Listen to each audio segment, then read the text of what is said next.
Hello student, इस video में मैं आज आपको कूलाम का नियम समझाऊंगा। देखिए, कूलाम के नियम में हमें क्या समझना है, कूलाम ने हमें कैसे बताया है, अपने स्टेटमेंट में कैसे समझाया है, इसको मैं बिल्कुल इजी तरीके से समझाऊंगा। कूलाम साइंटिस्ट ने दो आवेशों को दो या दो से ज्यादा आवेशों को किसी दूरी पर रखा और रखने पर देखा गया उन दोनों के बीच एक बल कार्य करता है।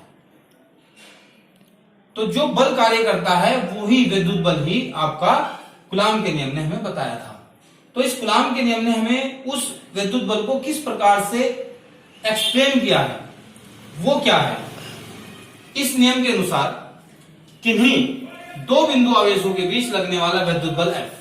फॉर एग्जाम्पल हम मान लेते हैं क्या कि दो आवेश हैं हमारे पास, एक आवेश ये रहा, एक आवेश ये रहा। पहले आवेश को हमने Q1 कहा, दूसरे आवेश को हमने Q2 कहा। पहला आवेश Q1 है, दूसरा Q2 है। ये दोनों r दूरी पर रखे हुए हैं, तो इनके बीच इस कूलाम के नियम के अनुसार F बल कार्य कर रहा है। तो अब ये स्टेटमेंट क्या कह रहा है, किन्हीं दो बिंदु आवेशों के बीच लगने वाला विद्युत बल F उन दोनों आवेशों Q1 Q2 के गुणनफल के Q2 के गुणनफल के समानुपाती और बीच की दूरी r के वर्ग के व्युत्क्रमानुपाती होता है। इसे ही हम कूलाम का नियम कहते हैं। लेकिन इन दोनों बल्कि इस बल की जो दिशा होगी वो दोनों आवेशों को मिलाने वाली क्रिया रेखा के अनुदिश होती है। इसे ही हम कूलाम का नियम कहते हैं। अब जो कूलाम का नियम इसने हमें जो बताया, F Q1 Q2 के डायरेक्टली प्रोपोर्शनल है, समानुपाती है और बीच की दूरी के वर्ग के व्युत्क्रमानुपाती है। तो यदि मैं इसे इक्वेशन नंबर फर्स्ट और इसे 2 मान लूं, अब दोनों को एक साथ लिखूं, तो दोनों को एक साथ लिखने से हमारे पास क्या प्राप्त होगा, हमारे पास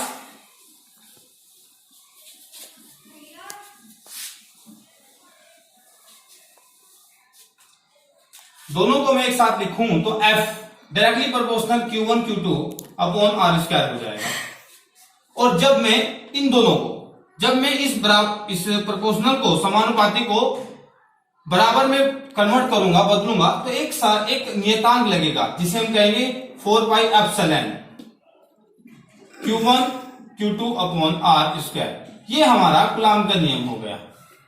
लेकिन यहां यदि मैं बात करूं, एप्सिलॉन क्या है, इसे बोलते हैं एप्सिलॉन। इस एप्सिलॉन को क्या बोलते हैं, माध्यम की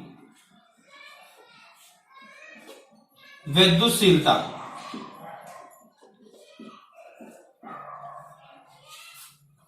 किसी माध्यम की विद्युतशीलता।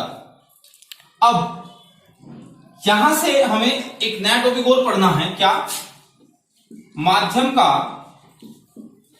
परावैद्युतांक।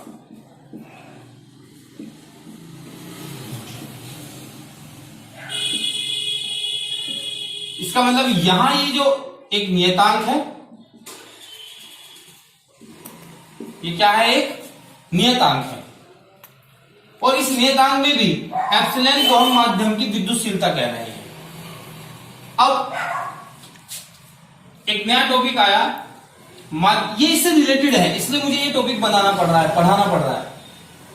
क्या कि माध्यम का परावैद्युतांक, किसी माध्यम की विद्युतशीलता एप्सिलॉन और वायु या निर्वात की विद्युतशीलता एप्सिलॉन नोट का जो अनुपात होता है उसे हम K कहते हैं।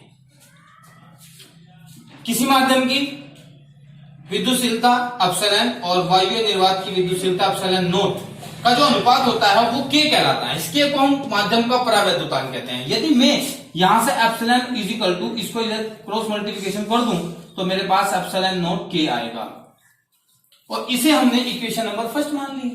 यदि मैं इसको एप्सिलॉन का मान समीकरण 1 में पुट कर दूं, याद रखने पर,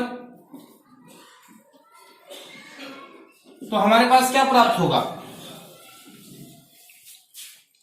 ये इक्वेशन हम यहां रख देते हैं। तो हमारे पास epsilon F is equal to 1/4 pi epsilon naught K Q1 Q2 upon R square आ जाएगा। ये प्रॉपर कूलाम का नियम है। ये किसी माध्यम कोई भी माध्यम हो सकता है, उसके लिए कूलाम का नियम है। लेकिन वायु निर्वात के लिए यदि हम बात करें, वायु या निर्वात के लिए कूलाम का नियम ये है। क्यों? क्योंकि यहां पर एप्सिलॉन नोट को, जैसे मैंने आपको बताया कि एप्सिलॉन माध्यम की विद्युतशीलता होती है, लेकिन यदि एप्सिलॉन नोट की बात करें तो ये वायु या निर्वात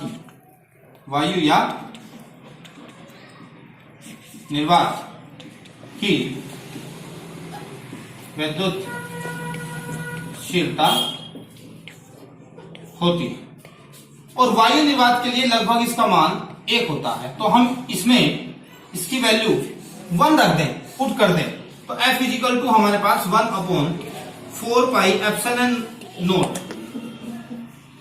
सॉरी K का मान, यहां पर इसके लिए K का मान, परावैद्युतांक का मान 1 होता है।